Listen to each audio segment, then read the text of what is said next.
In this next video, we're going to look at the scorecard and particularly all of the elements that are contained in one row of the scorecard, which we call a score strip. On the far left, you've got an indicator here, which will typically be green, yellow, red, or white. And that's just giving you an overall status on that particular check.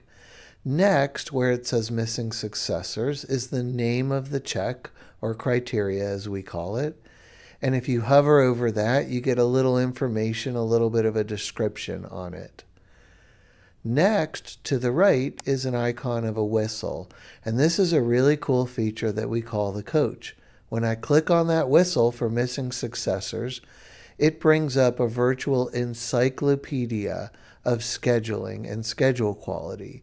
So each coach pane will show you, first of all, what is this check? Why are we doing it? What do I do next? If some activities were discovered, some issues were discovered. And finally, the formula, which is how we computed it and counted it. To make the coach go away, you just hit the hide link. Okay, so we're back to missing successors, which is now up here on top. To the right of the whistle is a hyperlink, and in this case it says 5 tasks. And what that's telling us is that it found 5 tasks or activities that are missing successors.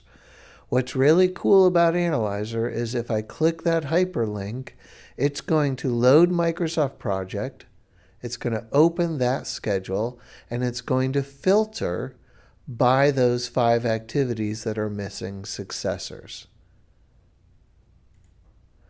Back to the scorecard and missing successors, if we move to the right, we see an icon for a yellow highlighter. And if I click on that, it does a similar thing, except this time, instead of just filtering it by those 5, it shows us all activities, but it shows the 5 that are missing successors. And it highlights them for us, and you can see them here. Moving on from the highlighter, we have a result, which is typically dependent on the check that we're doing. In this case, it's saying that 4% of the ones that it looked at were missing a successor.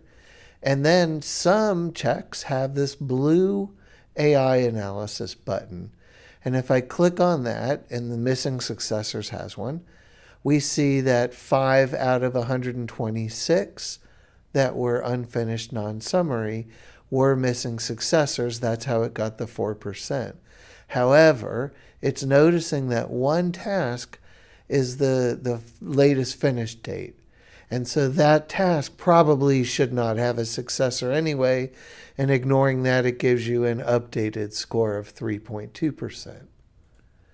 Okay, moving along, we have this color bar which shows us, you could see that the marker is square in the middle of the yellow. And so this is saying it's not just yellow, but where on the yellow is it? Is it close to green, or is it close to red? Or this is just a visual graph.